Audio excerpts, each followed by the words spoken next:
Assalamualaikum.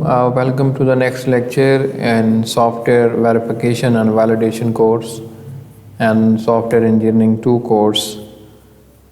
इस lecture में हम बेसिकली नया चैप्टर स्टार्ट करने लगे हैं और ये आपकी सेकंड बुक जो software engineering a practitioner approach by Roger Pressman की बुक। अब से हम कुछ चैप्टर्स इसके देखेंगे।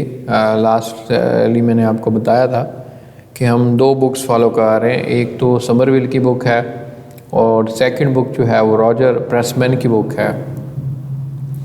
तो हमने काफ़ी चैप्टर डिस्कस कर लिए हैं समरविल की बुक के। अब हमने कुछ चैप्टर जो कि उस बुक में ज़्यादा डीपली नहीं दिए गए उसको हम रॉजर प्रेसमैन की बुक से कवर करेंगे इन फ्यूचर।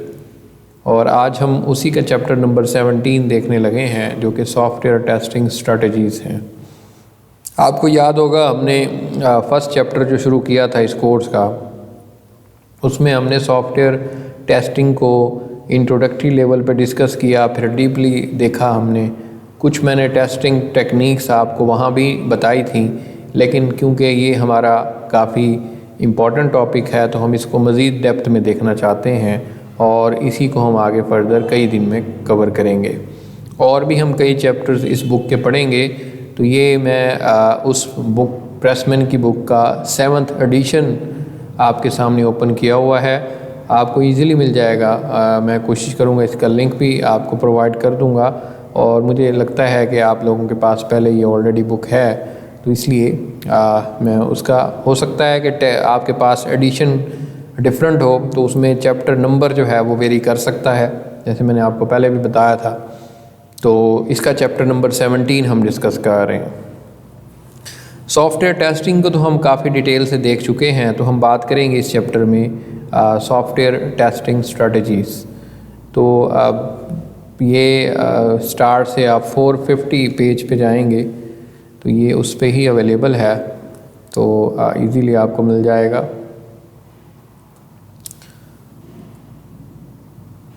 इसको हम फुल कर देते हैं जितना कर सकते हैं, 125%, 150%। ठीक है, ये यहाँ तक के है, 120% कर लेते हैं।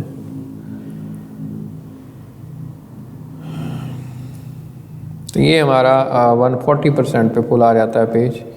तो इसको हम आगे डिस्कस करेंगे सॉफ्टवेयर टेस्टिंग स्ट्रेटजी। तो ऑलरेडी थोड़ा सा मैं टेस्टिंग के बारे में यहाँ पे बता देता हूँ कि testing is a set of activities that can be plan in advance and conduct the system actually, यानी सिस्टम बनाने के बाद टेस्टिंग होती है, लेकिन प्लान इसको पहले किया जाता है। For this reason a template for software testing the steps into which can place the specific test case, design techniques, testing methods should be defined for the software process। तो हमने एक टेम्पलेट डिज़ाइन करना होता है और उस template में basically test cases होती हैं। उन टेस्ट केसेस को हम डिफ़ाइन करते हैं कि वो वैलिडेशन का जो क्राइटेरिया हम डिसाइड करते हैं, जो ऑलरेडी हमने सॉफ्टवेयर वेरिफिकेशन और वैलिडेशन के चैप्टर में भी स्टडी किया। तो ये बेसिकली सारी इसकी ओवरव्यू है। तो यहाँ पे आप देखें कि वैलिडेशन और वेरिफिकेशन ऑलरेडी मैं कवर कर चुका हूँ, तो मैं इसलिए इसको यहाँ से स्किप करना चाहूँगा और डायरेक्ट जो हमारा सॉफ्टवेयर टेस्टिंग स्ट्रेटजीज़ हैं उनको हम देखना चाहेंगे। तो ये अब यहाँ से हम स्टार्ट करने लगे हैं। मैंने जैसे कहा है कि हम कुछ समरविल में भी डिस्कस कर चुके हैं, तो हमने यहाँ जस्ट सॉफ्टवेयर टेस्टिंग स्ट्रेटजीज़ को डिटेल से डिस्कस करना है। Software process may be viewed as a spiral illustrated in the figure 17.1. Initially, the system engineering defined the role of software engineering and led to software requirement analysis, where the information domain and function, behavior, performance, constraint, validation criteria for software are established। तो ये basically एक spiral activity है। हमने spiral model software engineering के course में पहले already study किया हुआ है। इसकी शक्ल भी कुछ वैसी है ऑलरेडी हम ये स्पाइरल मॉडल वैलिडेशन और वेरिफिकेशन के स्टार्टिंग लेक्चर में भी देख चुके हैं। तो ये दोबारा आप यहाँ देख सकते हैं कि ये एक स्पाइरल है जो हम यूनिट टेस्टिंग, कोड की टेस्टिंग करते हुए इंटीग्रेशन टेस्टिंग करते हैं, फिर वैलिडेशन टेस्टिंग करते हैं, फिर सिस्टम टेस्टिंग करते हैं, फाइनली ये प्रोसेस हमारा कंप्लीट होता है। इसके अलावा अगर मैं बात करूं तो यहाँ पे आप देखें कि जो कोड लेवल पे टेस्टिंग होती है वो आपकी यूनिट टेस्टिंग होती है, यानी कोड पे टेस्टिंग जो होगी। डिज़ाइन पे इंटीग्रेशन टेस्टिंग होती है और रिक्वायरमेंट्स पे हायर ऑर्डर टेस्टिंग होती है। तो ये इस डायग्राम से ज़ाहिर हो रहा है आपको। और इसके अलावा अगर हम बात करें आपके आगे कि क्राइटेरिया क्या है एक सक्सेसफुल टेस्ट का, हम ऑलरेडी स्टडी कर चुके हैं। इश्यूज़ क्या हैं टेस्टिंग, ये भी ऑलरेडी स्टडी कर चुके हैं। तो ऑफ कोर्स यहाँ पे यूनिट टेस्टिंग को भी हमने देखा है। तो अब यहाँ से टेस्टिंग स्ट्रेटजीज हमारी स्टार्ट होती हैं। तो unit testing focus on the verification on the smallest unit of software design and the software component और मॉड्यूल। जैसे मैंने आपको बताया था कि यूनिट टेस्टिंग जो है वो कोड लेवल पे की जाती है और उसमें तमाम इंडिविजुअल फंक्शंस अगर आपने लिखे हैं कोड में या मॉड्यूल बनाए हैं उनको टेस्ट करना होता है, या कंपोनेंट लेवल डिज़ाइन के तौर पे इस्तेमाल कर सकते हैं। तो ये हम बेसिकली एक मॉड्यूल है हमारे कोड का। इस तरह के कई मॉड्यूल हो सकते हैं और उस हर मॉड्यूल के ऊपर हमने उसको टेस्ट करने के लिए कई टेस्ट केसेस लिखेंगे और वो टेस्ट केसेस फिर इस पर रन करेंगे। अगर वो सक्सेसफुली चल जाते हैं, सक्सेसफुली रिज़ल्ट पास का आता है, तो इसका मतलब है कि हमारा मॉड्यूल जो है वो सही काम कर रहा है, अदरवाइज़ उसमें कोई प्रॉब्लम हो सकती है। उसके अलावा यूनिट टेस्टिंग प्रोसीजर है, it is normally consider as adjunct to the coding step. जैसे जैसे आप साथ साथ कोड लिखते चले जाएंगे वहीं पे ही हमारे पास स्टेप इन्वॉल्व होते हैं टेस्टिंग के। And the design of the unit test can occur before the coding begins और after source code has been generated, यानी सोर्स कोड जनरेट करते ही हम ये साथ साथ टेस्टिंग कर सकते हैं। जैसे यहाँ पे अब आपके सामने इंटरफेस है, हम यहाँ पे टेस्ट करते हैं, दोनों स्टब लेते हैं मॉड्यूल के, उनको टेस्ट करते हैं, टेस्ट करने के बाद रिज़ल्ट्स आते हैं। ये बेसिकली तमाम टेस्ट केसेस हैं जो इसके ऊपर हम रन करेंगे टेस्ट करने के लिए। टेस्ट केसेस को ऑलरेडी हम डिफ़ाइन कर चुके हैं। दूसरी जो टेक्निक है वो इंटीग्रेशन टेस्टिंग है। इंटीग्रेशन टेस्टिंग के अंदर जैसे मैंने आपको रिसेंटली बताया था कि हम अगर कंपोनेंट्स बनाते हैं किसी भी सॉफ्टवेयर के तो उनको आपस में इंटीग्रेट किया जाएगा उन कंपोनेंट्स को। तो उसमें ये चीज़ इन्वॉल्व होती है कि एक कंपोनेंट दूसरे कंपोनेंट से जब इंटीग्रेट होगा तो उनके दरमियान कोई इंटरफेस होगा जो एक कंपोनेंट यूज़ करके दूसरे कंपोनेंट को इस्तेमाल करेगा। तो वो बेसिकली दोनों को जोड़ना है और जोड़ के देखना है कि क्या कोई प्रॉब्लम तो नहीं आ रही। अगर तो कोई प्रॉब्लम आ रही है तो फिर तो जाहिर है ऑफ कोर्स कोड के अंदर प्रॉब्लम है या ओवरऑल सिस्टम के जो कंपोनेंट्स हैं उनमें से किसी में प्रॉब्लम आ रही है। अदरवाइज़ अगर ऐसा है कि 100% कंप्लीट हो गई है टेस्टिंग तो फिर जाहिर है ठीक है। तो यहाँ पे basically the software world might to ask seemly legitimate question once all module have been done unit testing, के तमाम मॉड्यूल टेस्ट हो चुके हैं। If they are work individually why do not doubt they work will put together. मतलब कि अगर आपने तमाम मॉड्यूल को देख लिया है कि वो ठीक हो चुके हैं यूनिट टेस्टिंग के अंदर, तमाम मॉड्यूल आपने स्टडी कर लिए हैं तो वो कर लिए हैं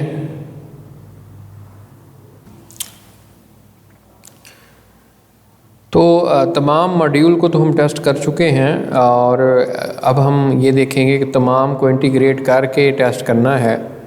इंडिविजुअली शायद कोई प्रॉब्लम ना आए, लेकिन जब आप उनको आपस में इंटीग्रेट करें तो हो सकता है कि प्रॉब्लम क्रिएट हो। तो problem of course is putting them together interfacing data can be lost across the interface. One component have in the inadvertent and adverse affect another. तो वही बात है, ऑलरेडी भी हम इस चीज़ को हाईलाइट कर चुके हैं अपने स्टार्टिंग लेक्चर में कि एक कंपोनेंट का इंटरफेस दूसरे के साथ इनकम्पैटिबल हो सकता है, जिसकी वजह से दोनों का इंटरेक्शन नहीं होगा, तो ऑफ कोर्स हमारा जो इंटीग्रेशन का मकसद है वो फेल हो गया। अब टॉप डाउन इंटीग्रेशन एक चीज़ होती है, इसको भी देख लेते हैं। Top down integration testing is the incremental approach to construction of the software architecture. Modules are integrated by moving down and through the control hierarchy। हम करते ये हैं कि हम टॉप डाउन इंटीग्रेशन के अंदर हम सारे मॉड्यूल को इंटीग्रेट करते हुए बॉटम साइड पर मूव करते हुए जाते हैं ट्री की शक्ल में। यहाँ हम M1 से आप देखें कि ये जो मॉडल इनसे इंटीग्रेट होने हैं उनको मैंने इकट्ठा किया है और इस तरह वो सारे यहाँ पे आपको नज़र आ रहे हैं। और जैसे जैसे हम नीचे की तरफ मूव करते जाएंगे तो जो इससे अब 3 कंपोनेंट्स इंटीग्रेट हो रहे हैं तो इन तीनों का टेस्ट करेंगे। फिर M2 जो है M5 और M6 से हो रहा है, M3 M7 से हो रहा है। तो इस तरीके से आप देख सकते हैं कि इनको टेस्ट किया जाएगा। बाकी इसमें integration process series of 5 step.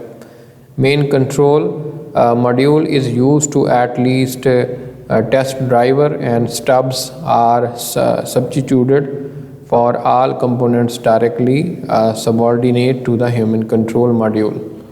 तो जो भी हमारा मेन मॉड्यूल होगा वही टेस्ट ड्राइवर के तौर पर इस्तेमाल होगा एक कंपोनेंट से दूसरे कंपोनेंट में। And depending on the integration approach selected and subordinate stub are replace. तो स्टब मैंने जैसे कहा था, एक मॉड्यूल के स्टब्स को लिया जाएगा और फिर उनको टेस्ट किया जाएगा। अगला स्टेप है टेस्ट करना, यानी ईच कंपोनेंट को इंटीग्रेट करके। उसके बाद अगर वो टेस्ट कंप्लीट हो गया है और उसका वाकई वही कंपोनेंट है तो फिर हम आगे रिग्रेशन टेस्टिंग करते हैं। तो ये हमारी दूसरी बॉटम अप टेक्निक होती है। Bottom up integration testing, it's the name implies the begins the construction and testing the atomic modules. यानी सबसे जो लोअर लेवल के मॉड्यूल्स हैं उनको सबसे पहले हम टेस्ट करेंगे, फिर इसी तरह ऊपर टॉप ये बॉटम अप ऊपर चलते चले जाएंगे। तो इसमें low level components are combine into the cluster. यानी हम जो लो लेवल कंपोनेंट होते हैं वो बेसिकली क्लस्टर वाइज होते हैं, उनको डिस्ट्रीब्यूट किया जाता है क्लस्टर वाइज और फिर उन हर क्लस्टर को इंडिविजुअली टेस्ट किया जाता है। फाइनली ड्राइवर्स को रिमूव करके क्लस्टर्स को कंबाइन करके आप स्ट्रक्चर अपवर्ड बना देते हैं। यहाँ पे आप देखें कि क्लस्टर 1 है, आप इनको टेस्ट करेंगे, इस क्लस्टर को टेस्ट करेंगे, इस क्लस्टर को टेस्ट करेंगे और इसी तरह आप ऊपर की तरफ मूव करते हुए फाइनली रूट की तरफ चले जाएंगे। तो ये दोनों के डायग्राम भी दिए हुए हैं। Another important thing is the regression testing। अब ये टेस्टिंग स्ट्रेटजीज हम पढ़ रहे हैं 1 by 1, तो सबको हम इंडिविजुअली एक्सप्लेन भी कर रहे हैं। बाकी बुक में भी डिटेल दी हुई है, मैं सारी तो यहाँ पे एक्सप्लेन नहीं कर रहा क्योंकि लेक्चर में टाइम कम होता है। तो आप कोशिश करें ख़ुद से इसको रीड करना है। जो चीज़ नहीं समझ आती वो आप ग्रुप में शेयर कर सकते हैं और कमेंट में भी आप पोस्ट कर सकते हैं। Each time a new module is added a part of integration test. तो यहाँ पे होगा ये रिग्रेशन टेस्टिंग के बारे में, अगर शायद मैंने शुरू में टेक्निक अगर ये आई हो तो मैंने वहाँ पे हाईलाइट किया था कि हम अगर कोई सॉफ्टवेयर में चेंज करते हैं यानी किसी भी वक्त, तो उस चेंज करने से उसकी परफॉर्मेंस क्या है, उस चेंज करने से जो चेंज अगर हो रही हैं तो उस चेंज को टेस्ट किया जाता है, उस चेंज को पुराने सिस्टम के साथ इंटीग्रेट करके कि क्या सिस्टम सही वर्क कर रहा है। तो यहाँ पे आप देख सकते हैं कि new data flow path are established and new IO may be occur new control logic. तो मैंने कहा है कि चेंज आ सकती है, उसमें कोई डाटा फ्लो पाथ नए हो सकते हैं या कोई लॉजिक नया हो सकता है, इनपुट आउटपुट नहीं हो सकती है। And these changes may cause problem with the function that previously worked flawlessly. तो यहाँ पे जो भी प्रॉब्लम आएगी पिछले फंक्शन में उसको यहाँ पे देखा जाएगा और फिर उसको ऑब्ज़र्व करने के बाद देखा जाएगा कि कोई प्रॉब्लम तो नहीं आ रही चेंज के बाद। तो बाकी इसमें जो टेस्ट केसेस हैं वो बेसिकली वैसे ही बनाते हैं जैसे दूसरी टेस्ट केसेस में हम बनाते हैं। मकसद आपको समझ आ गया है कि कोई सॉफ्टवेयर में कोई चेंज करने की वजह से टेस्टिंग होती है। नेक्स्ट टेस्टिंग जो कहलाती है, एक और चीज़ यहाँ पे देख लें कि integration testing proceeds the number of regression test can be grow. यानी अगर आप रिग्रेशन टेस्ट करेंगे तो आपकी जो इंटीग्रेशन टेस्ट करेंगे तो आपकी रिग्रेशन टेस्टिंग काफ़ी लार्ज हो जाएगी, क्योंकि ज़ाहिर है ज़्यादा कंपोनेंट्स अगर आप डिफ़ाइन करेंगे या चेंज करने की कोशिश करेंगे तो ज़ाहिर है हमें फिर उन बाकी कंपोनेंट से उन नए कंपोनेंट को टेस्ट आउट करना पड़ेगा कि उसके साथ वो कंपैटिबल है या नहीं है।